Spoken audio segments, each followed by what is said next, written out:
Bonjour à tous et bienvenue sur le plateau de Bonjour chez vous. Aujourd'hui, notre thème du jour est pris jusqu'au salut de ceux que tu aimes. Bonjour, vous allez bien?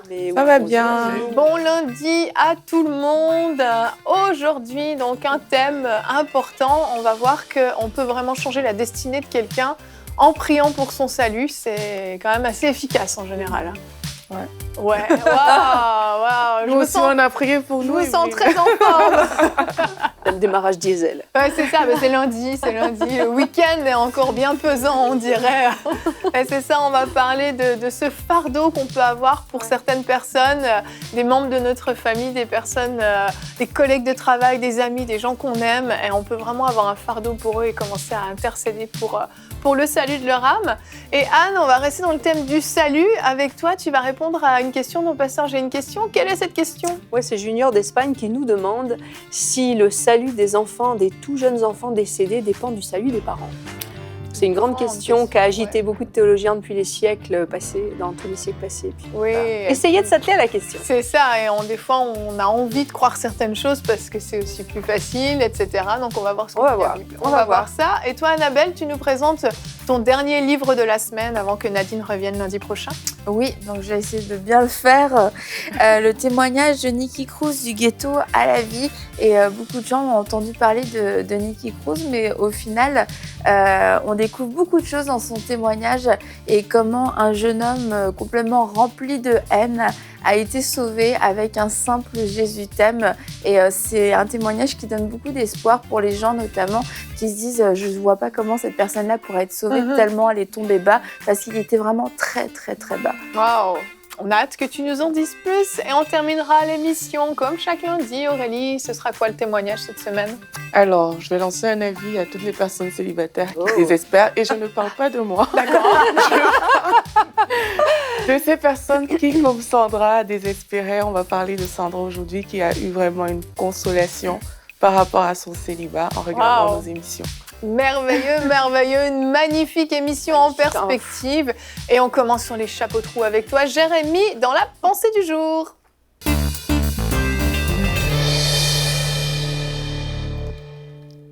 Oui, aujourd'hui, je voudrais vous encourager à prier pour le salut de vos amis jusqu'à leur mort. Et vous rappelez en introduction que Jésus est un puissant sauveur. Jésus, c'est sa particularité, c'est vraiment son mandat. Il sauve les gens, il sauve n'importe qui parce qu'il est amour. Et l'apôtre Paul le disait dans son épître à Timothée.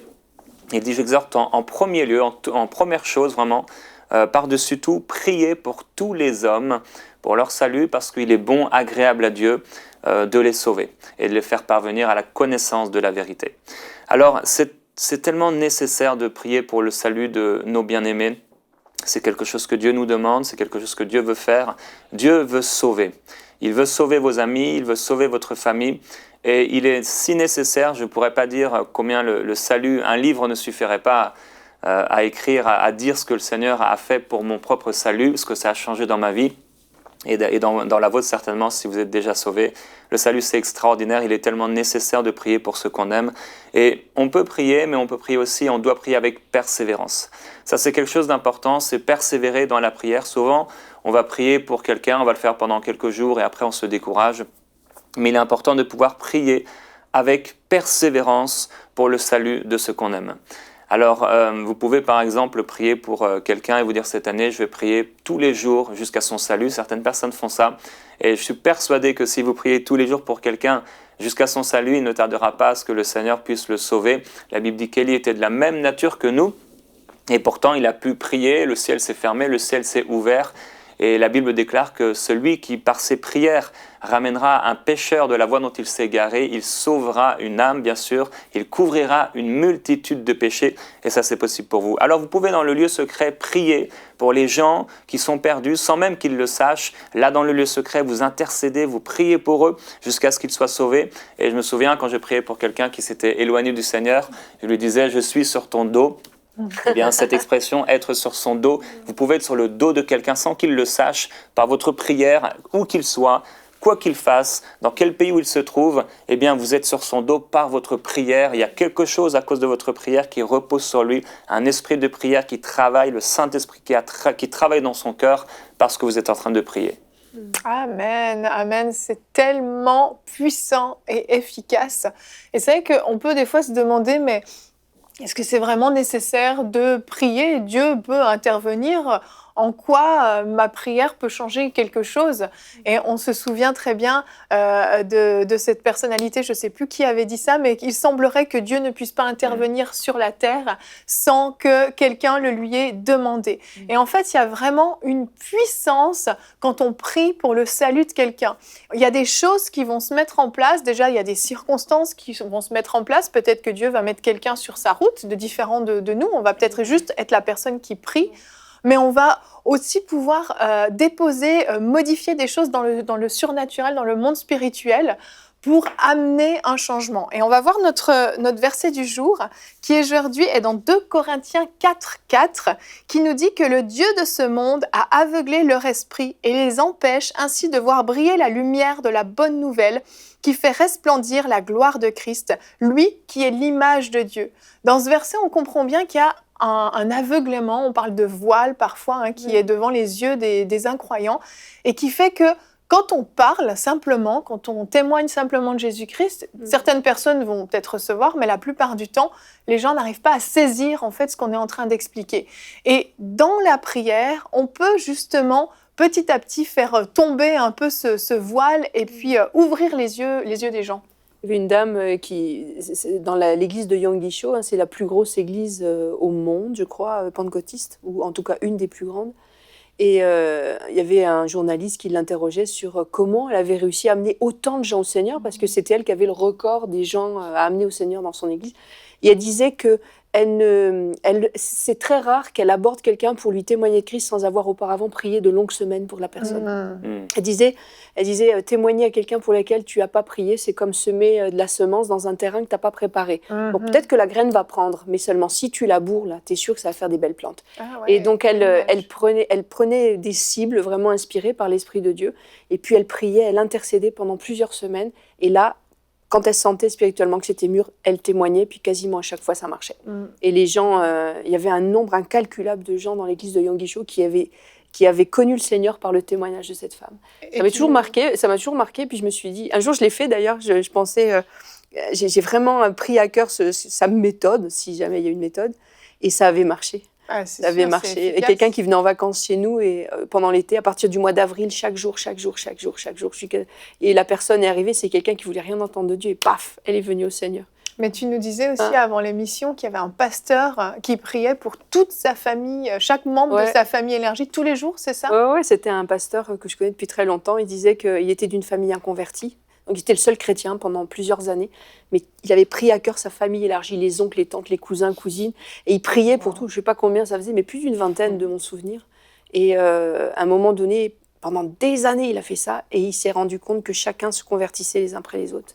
Et ils sont tous venus au Seigneur. Il n'y en a pas un qui est resté incroyant. Donc ça marche, il faut juste être persévérant par contre. C'est ça. Ouais, ça prend vraiment de la persévérance. Et moi, je sais que pour ma part, je l'ai appris après, la personne qui m'a parlé du Seigneur priait beaucoup pour moi. Au point où ça m'étonnait même. Je me disais, on se connaît. C'était pas quelqu'un de ma famille, en fait. Donc, moi, j'étais surprise par la suite. Mais pourquoi est-ce que tu pries autant pour moi? Et j'ai découvert, en fait, vu que ça avait pris quand même du temps, ça ne s'était pas fait comme ça, j'ai découvert que, en fait, plus on prie pour les personnes, Dieu nous met des choses à cœur. Vraiment pour ces personnes-là. Et on voit des choses dans la vie de la personne que la personne ne voit pas, en fait. C'est pour ça que ça commence par là. Sinon, ça sera juste des belles paroles. Je t'aime bien, donc viens, donne ta vie au Seigneur. Mais quand on prend vraiment le cas de cette personne, j'ai envie de dire, dans la prière, mais Dieu nous montre des choses pour la vie de la personne qui font que même quand on parle avec la personne, c'est différent. Moi, je me rappelle, j'avais vu, Dieu m'avait montré en fait que ma sœur devait venir au Seigneur et je priais pour elle, mais je le voyais déjà et ça a même changé mon regard, le regard que je pouvais poser sur elle parce que parfois on peut juste voir les gens comme des païens, mais quand on commence à prier pour quelqu'un et tout, ça change. Maintenant, on voit quelqu'un que Dieu aime, on voit quelqu'un que Dieu a appelé, on voit tellement de choses. Et ça, on le voit aussi dans la prière, parce qu'on a pris ce temps. Et vraiment, ça nous donne la force de continuer et de persévérer, juste parce que notre regard même sur la personne, parce qu'on prie pour elle, a complètement changé. Et Jérémie, comment on peut prier pour des incroyants? Est-ce qu'on dit simplement « Seigneur, sauve-les, sauve-les » Je sais pas, il y a une façon de prier, il y a des choses particulières à dire? Je crois que déjà souvent, quand on parle de prier avec persévérance, ce qui nous manque, c'est un fardeau. C'est dur de prier pour quelqu'un si tu n'as pas de fardeau, et la Bible dit que Dieu nous donnera ce que notre cœur désire. En réalité, je crois que des fois, notre cœur ne désire pas le salut des gens, parce que si notre cœur le désirait, peut-être nos émotions qui varient veulent qu'ils soient sauvés, mais si notre cœur le voulait, je pense qu'on ne pourrait pas faire autre chose que de prier pour eux. Donc peut-être la première chose à faire, c'est de prier pour avoir un fardeau, de demander au Seigneur, donne-moi un fardeau avant de même pouvoir prier pour cette personne. Moi, je me souviens quand j'ai prié pour Gwen, donc celui qui est devenu mon beau-frère, qui commençait à être un peu dans la religion rastafarien, etc. J'avais eu une discussion avec lui et j'étais sorti de là, j'ai dit mais comment il peut être sauvé, quoi. Il avait commencé à amener un cadre chez ma sœur de Élie Sélassié, etc. C'était très compliqué. Un des icônes religieuses. Ok, merci. Les Rastas, je connais rien au milieu Rasta, désolé. C'est comme Jésus qui revient, le Messie, etc. Okay. Et en fait, pendant tout un mois d'août où je travaillais dans un camping la nuit, je surveillais, tous les soirs... C'est bien que tu précises. Oui. Tous les soirs, je priais pour lui. Donc chaque soir, je priais pour lui. Alors comment prier pour quelqu'un? C'est sûr, comme le dit Aurélie, Dieu va nous inspirer. Mais quand on a le fardeau, c'est ça, on ressent le cœur de la personne, on connaît quelque part la personne en esprit. On voit l'apôtre Paul quand il écrit à certaines personnes, il ne les a pas vues depuis longtemps, mais il sait ce qui se passe. Donc la prière, c'est très puissant quand on arrive à ce niveau-là, où quelqu'un peut être très très loin, mais on sait ce qu'il y a, on sait ce qui se passe, et ça se passe dans la prière. Quand on a le cœur, en fait, c'est vraiment ça, je pense, l'ingrédient, c'est le fardeau, le cœur de voir, c'est pas possible, cette personne doit être sauvée, c'est ce que j'ai eu avec Gwen. Et à la fin du mois d'août, il s'est retrouvé comme ça dans une réunion qui se passait chez lui, donc avec ma sœur. Et ce soir-là, après la réunion, il nous a vus, on était là avec les jeunes, en feu pour Dieu. Il s'est dit, mais comment ça, ils sont en feu pour le Seigneur? Lui, il se travaillait avec un Nouveau Testament tout le temps dans sa poche, qu'il ne lisait pas vraiment. Ouais, c'était plus comme un porte-bonheur. Ouais, c'est ça. Et après la réunion, en fait, il est tombé sur un passage de l'Apocalypse qui dit que seul Jésus est digne d'ouvrir les 7 sceaux. Un verset qui pourrait être... Comment quelqu'un peut se convertir avec ça? Et paf, il a une révélation de Jésus, il a été sauvé. Donc ça, c'est extraordinaire. Je crois qu'il n'y a pas une façon de prier. Ce qu'il faut, c'est prier avec le cœur, c'est prier avec un fardeau. Et si on manque de fardeau, et bien sûr c'est notre cas à tous, pour plusieurs personnes, on peut demander au Seigneur que vraiment il mette ce fardeau de prière pour pouvoir prier pour ces gens. Élie, il était de la même nature que nous, donc il n'avait rien de plus. Il avait juste le fardeau, la volonté. Mais je crois que ce que tu as dit au début, c'est vrai que c'est vraiment important, c'est que parfois notre émotion, nos émotions ont envie, on est des fois un peu attristé pour une personne qu'on connaît, si seulement elle pouvait connaître le Seigneur, on peut même pleurer pour certaines personnes, mais on n'a pas ce fardeau. Ce fardeau, c'est ce qui fait que, comme tu le disais, on va être à l'écoute du Saint-Esprit, et on va peut-être se faire réveiller la nuit pour intercéder. On va tout à coup être sensible, le Saint-Esprit va nous alerter parce qu'il y a peut-être un danger pour cette personne, parce qu'elle est en train d'aller dans la mauvaise soirée, de s'associer avec les mauvaises personnes. Et puis, on va vraiment prier de façon très, très précise, parce que c'est sûr qu'il n'y a pas un schéma classique, comme tu dis, mais je crois vraiment ce point sur le fardeau est essentiel. Prendre quelqu'un à cœur au point où on est désespéré après son salut, c'est tellement une urgence sur notre cœur qu'on ne peut pas faire autre chose que de prier avec toutes nos tripes, presque vraiment, d'être déchaîné dans la prière, parce qu'on sait qu'il y a une urgence, en fait. Ça crée presque une angoisse un petit peu en nous de se dire, il faut que cette personne soit sauvée. Je pense que ça aide vraiment ça. Ça vient aussi certainement avec une révélation par rapport à l'enfer. Quand on a cette révélation, on peut avoir le cœur, le fardeau, mais cette révélation de l'enfer, c'est sûr que si on réalisait vraiment ce que c'est, cette personne qu'on aime, si on l'aime, on veut son bien, si on réalisait ce que c'est l'enfer, des tourments éternels, ça ne s'arrête jamais. C'est vraiment... C'est terrible, on ne peut pas l'expliquer, c'est incroyable. Et on a aussi besoin de cette révélation par rapport à l'enfer si on manque de ce fardeau. C'est vrai. Mais c'est un point commun quand tu regardes l'histoire de tous ceux qui ont été de grands évangélistes, comme, je sais pas, Maria Ether Woodworth ou Lester Sumrall, plein d'autres, Reinhard Bonnke aussi. C'est des gens qui sont passés à un moment donné de l'indifférence à un cœur bouillant, plein du fardeau des âmes, parce qu'il y a eu un temps dans la prière où il y a eu une rencontre vraiment avec Dieu puissante, où Dieu leur a montré le sort qui attendait ceux qui n'étaient pas sauvés. Et c'est un moment charnière dans la vie de tous ces gens-là. Je pense que c'est à ça qu'on doit aspirer. Mais c'est un fardeau, c'est pas agréable. Non. Ça vient pas satisfaire la chair. C'est vraiment un fardeau spirituel. Et tu vois que c'est à chaque fois ces personnes qui sont passées de chrétiens normaux à des gens bouillants qui n'ont de cesse que d'annoncer l'évangile et qui ont du fruit, qui ont des milliers de gens qui se convertissent. Il y a toujours ce moment où spirituellement, ils voient le sort qui attend les perdus. Charles Finney disait, je lisais cette semaine son livre encore, Les réveils religieux, et il disait que le chrétien déchu, c'est le chrétien qui ne prie plus pour les perdus. Alors ça fait, quand tu entends ça, tu te dis, waouh, ça fait mal. Ouais. Et moi, dans ma propre famille, j'ai vu Dieu, comme tu le partageais avec le pasteur là, en France, Dieu sauver des gens les uns après les autres. Moi, la première qui a été sauvée, c'est ma maman. Ensuite, ça a été, je ne sais pas qui, entre mon frère, ma soeur et moi, mais moi, c'était très jeune. Après, on est revenu au Seigneur un peu plus tard, tous les trois, on a été sauvés. Ensuite, il y a eu Annabelle, celle qui est devenue ma femme, ensuite, qui a été sauvée. Il y a eu Gwen, il y a eu la femme de mon frère, Stéphanie. Et ensuite, ça a commencé à toucher les parents. Donc, le père d'Annabelle, sa femme aussi a été sauvée, la maman de Gwen.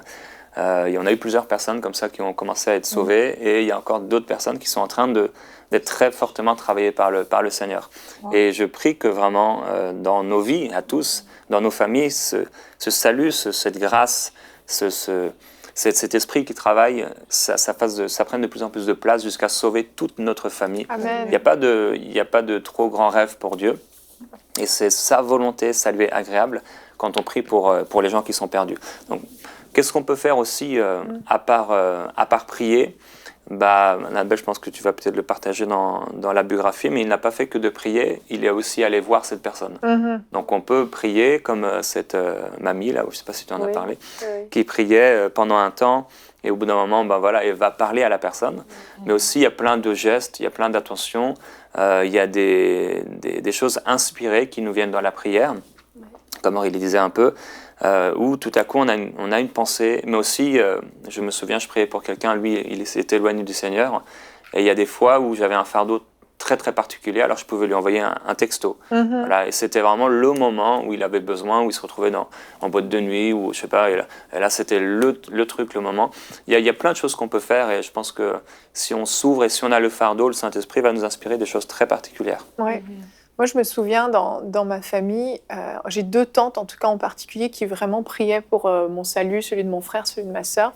Et une de mes tantes, qui était ma marraine aussi, elle, à chacun des anniversaires ou à Noël, elle m'offrait toujours des choses bibliques.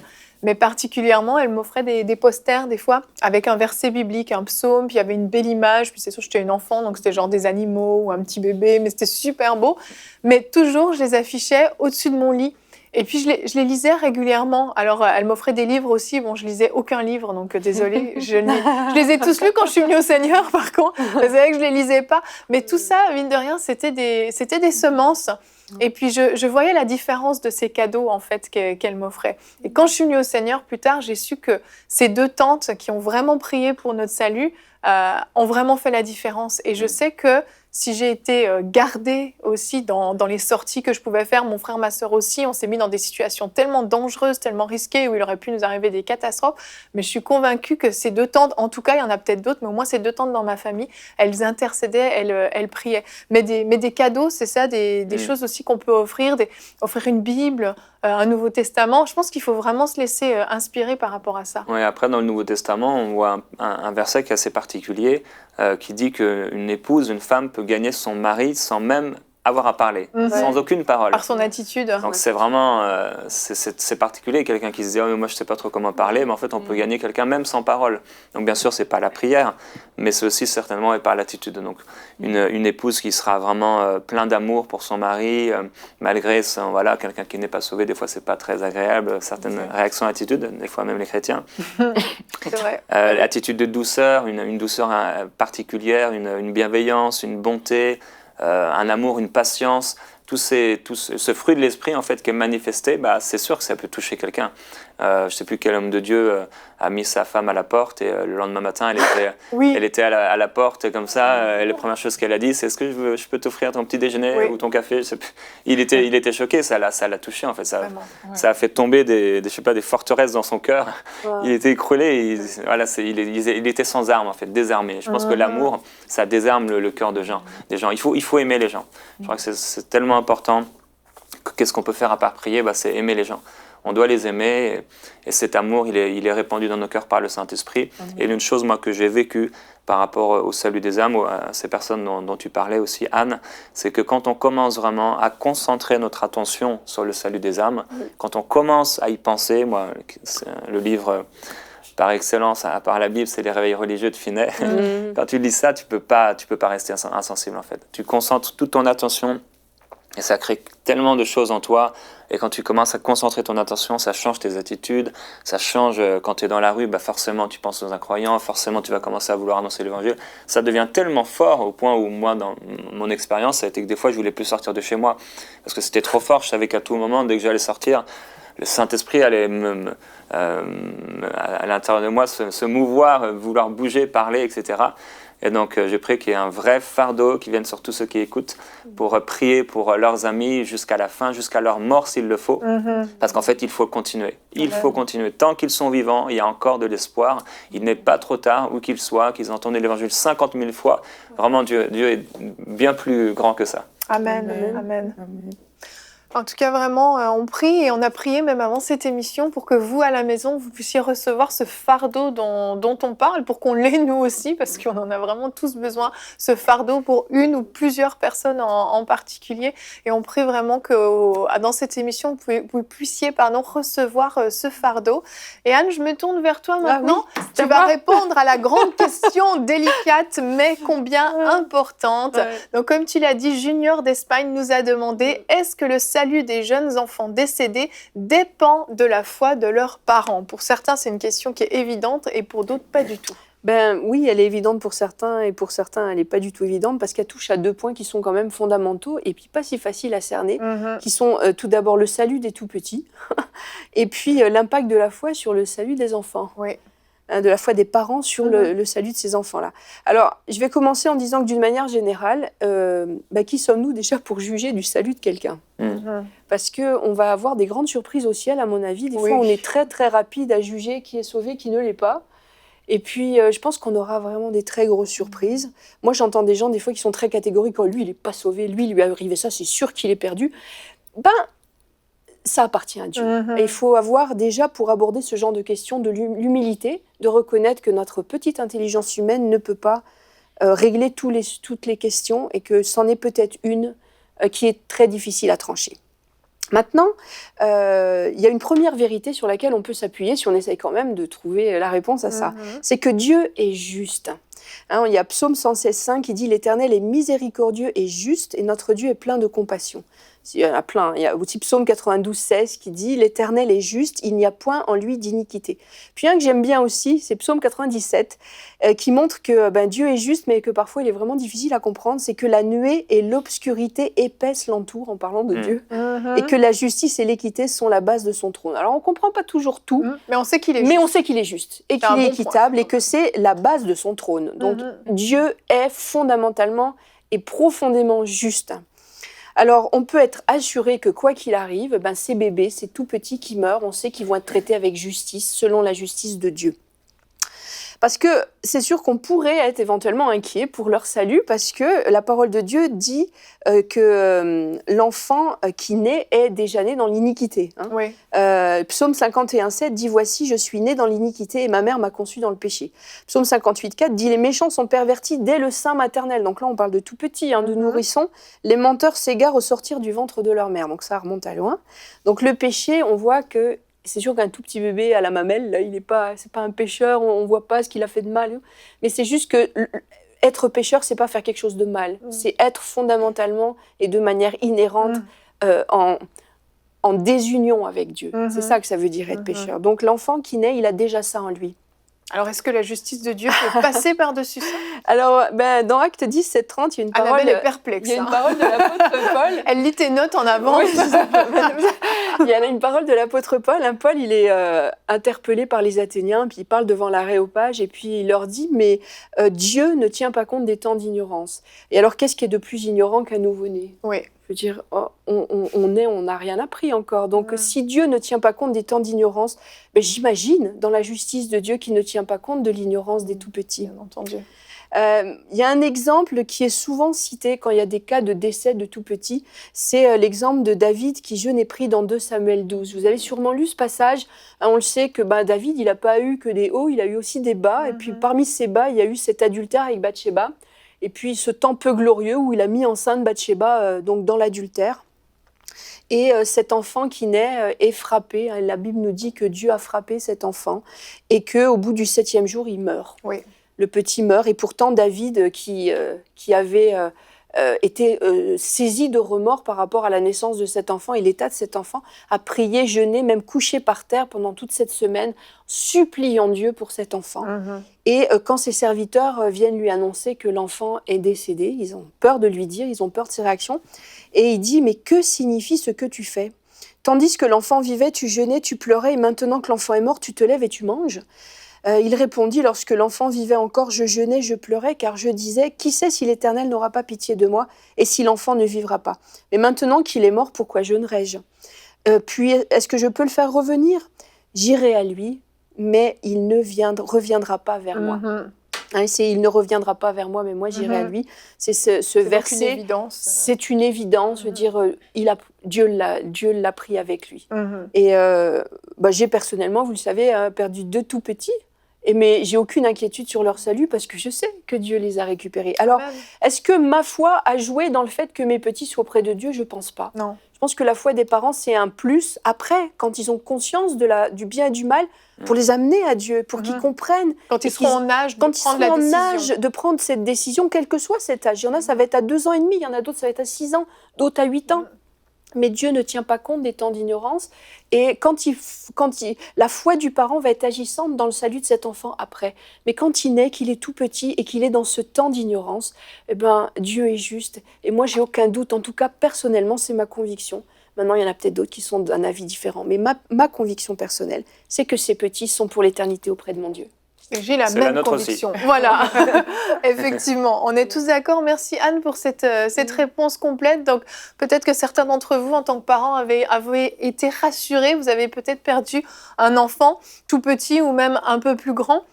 Je pense que vous pouvez vraiment être rassurés par cette phase d'ignorance dont a parlé Anne, qui nous prouve bien que Dieu passe au-delà du fait est-ce qu'il avait Jésus dans son cœur ou non. Pendant cette phase-là, l'enfant est innocent encore et c'est certain que Dieu l'a accueilli dans son règne et puis vous les retrouverez au ciel et ça, vous pouvez en avoir la certitude si vous-même vous êtes certain d'être sauvés. Donc merci beaucoup Anne. Si vous avez des questions, n'hésitez pas à nous écrire à l'adresse pasteur@emcitv.com. On continue maintenant avec la rubrique Culture et Médias.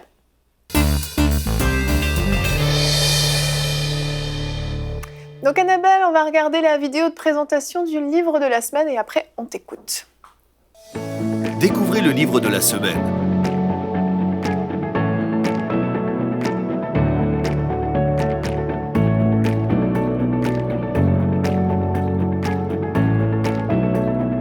Disponible sur emciboutique.com. Oui, Du ghetto à la vie de Nicky Cruz. Alors peut-être qu'on connaît le témoignage de Nicky Cruz parce qu'on a vu ce film La Croix et le Poignard, bon, qui a quelques années maintenant comme film, mais bon, on en a quand même l'histoire beaucoup parlé. est toujours d'actualité. Ah oui, l'histoire est toujours d'actualité. Et en fait, c'est un livre autobiographique, biographique plutôt, qui est raconté sous forme de roman. Donc c'est très agréable à lire et on croit vraiment quelquefois que c'est un roman, qu'on est dans une fiction, tellement les faits sont choquants, sont violents, sont durs. On se dit mais comment est-ce que c'est possible que des humains puissent vivre de cette façon? Et en fait, l'histoire de Nicky Cruz, c'est un jeune garçon qui grandit au milieu de, je crois, ils étaient 17 frères et sœurs, juste une fille, et ses parents étaient des sorciers.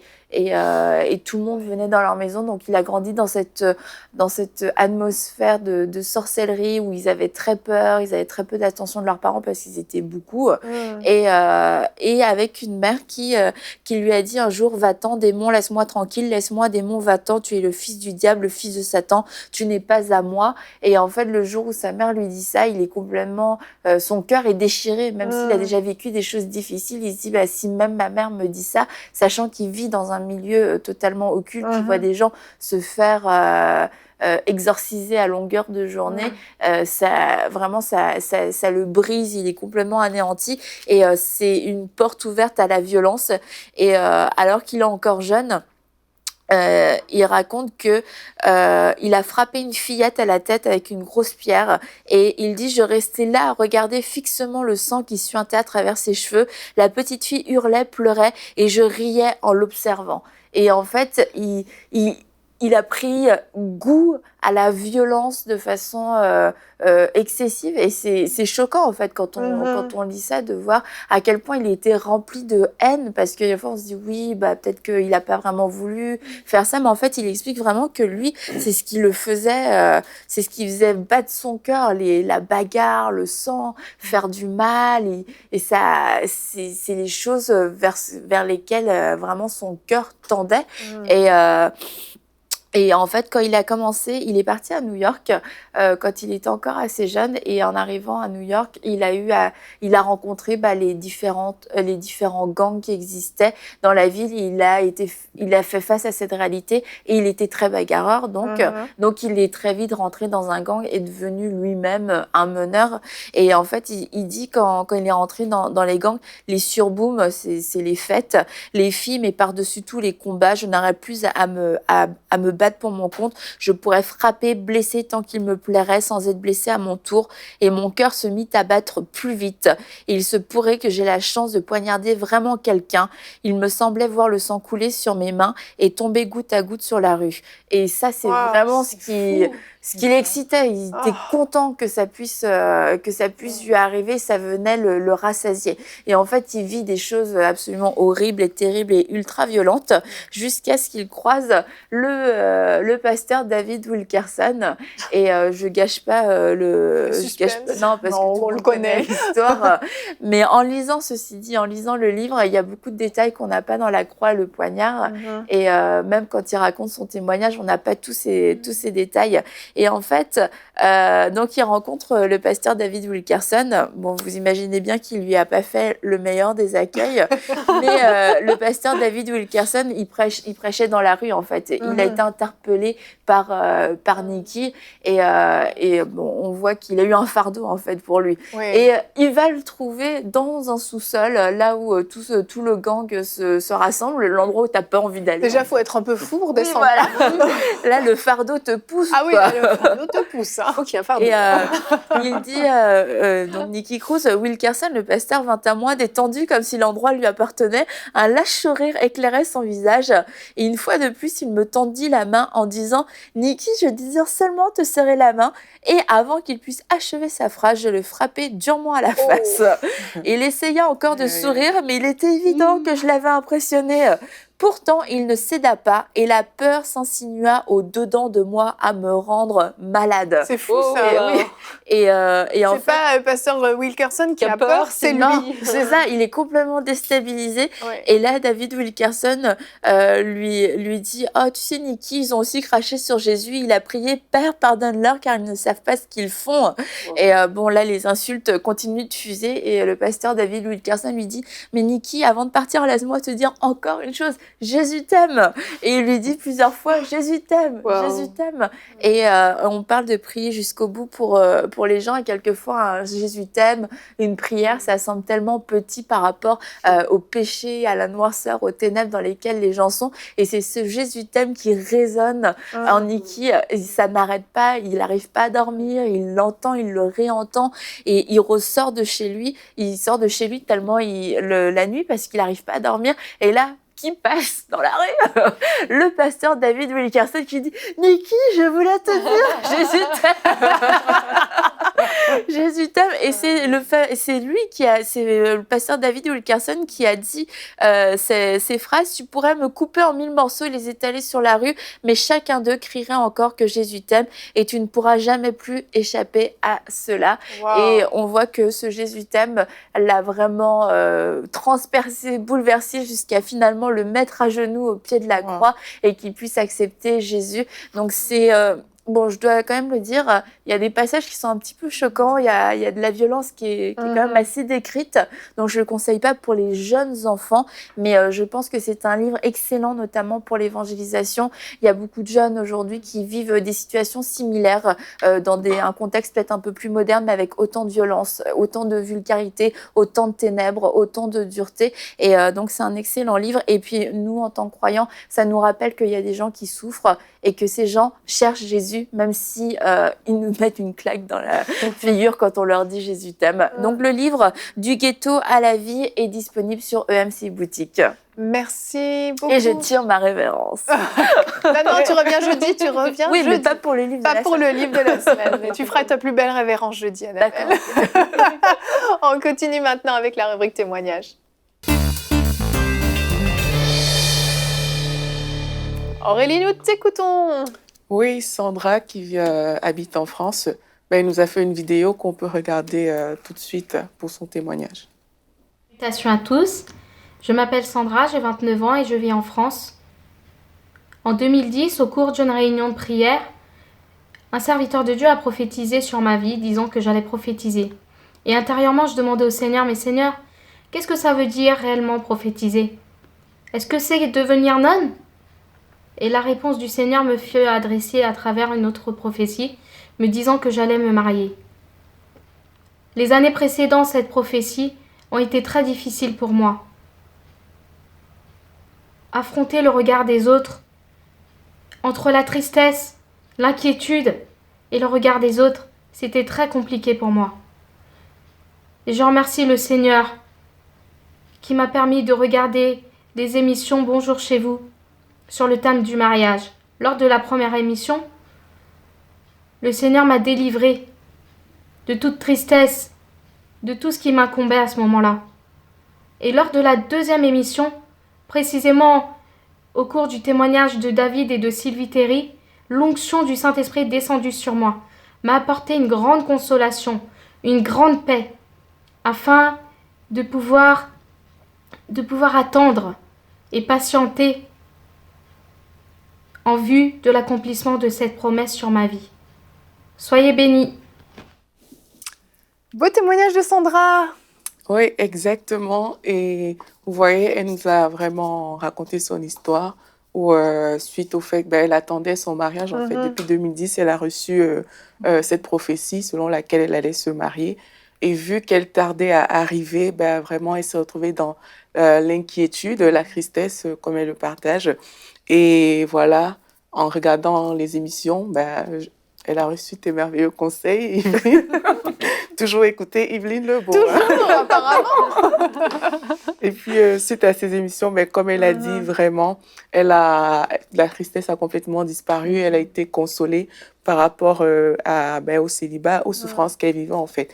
Et parfois, c'est ça. Parfois, il y a des personnes qui vivent vraiment des souffrances, de longues attentes, des souffrances par rapport à différentes choses. Et on voit vraiment que Dieu est encore à l'œuvre, il est toujours là. Pour certaines personnes, ça peut sembler banal, ça peut sembler « Ah, mais oui, ben, peut-être que c'est pas encore ça, tu l'as pas encore vu. » Mais Dieu agit. Dieu agit tout au fil du temps. Et comme il a fait pour Sandra, mais elle a reçu cette consolation. Mais moi, je pense vraiment, et c'est le cas en fait, Dieu agit aussi pour toutes les personnes qui nous écoutent aujourd'hui. Et on ne peut que bénir le Seigneur aussi pour les émissions, pour les conseils et pour toutes ces vies qui ont été transformées par le Seigneur. Amen. Tu vas rajouter quelque chose, Jérémie. puisqu'on parle de salut et de célibataire, c'est que je veux encourager les célibataires à annoncer l'évangile. Parce que des fois, en fait, la personne qu'on va gagner, c'est notre futur mari ou épouse. Moi, c'était le cas pour Annabelle, ma sœur avec Gwen, mon frère avec sa femme. Donc, tous les trois n'étaient pas nés dans une famille chrétienne. Ils ne connaissaient pas du tout le Seigneur quand ils nous ont rencontrés. Et ils ont été sauvés à travers nous. Effectivement. Ils peuvent prier pour avoir le fardeau. Avant de se mettre en couple, Bien sûr. précise. Oui, importante précision. Je précise. Mais c'est vrai, on ne sait pas, on ne sait pas qui on va amener au Seigneur. Donc on prie vraiment que vous ayez ce fardeau, comme on l'a dit en début d'émission, pour prier, pour intercéder pour ceux que vous aimez et qui vous entourent. Et nous, on va se retrouver demain. Notre thème sera « Que dit la Bible des relations sexuelles hors mariage ?» Je pense que cette émission va être beaucoup vue. Et nous aurons une rubrique famille avec Anne qui, je pense, est attendue par pas mal de parents. Comment parler de sexualité à ses enfants? Je pense que dans les temps dans lesquels on est, il y a beaucoup de questions à ce sujet-là. Anne a préparé une excellente rubrique famille sur ce thème. Donc, je vous invite demain. Ne manquez pas cette belle émission. Merci à tous de nous avoir suivis et bonjour chez vous.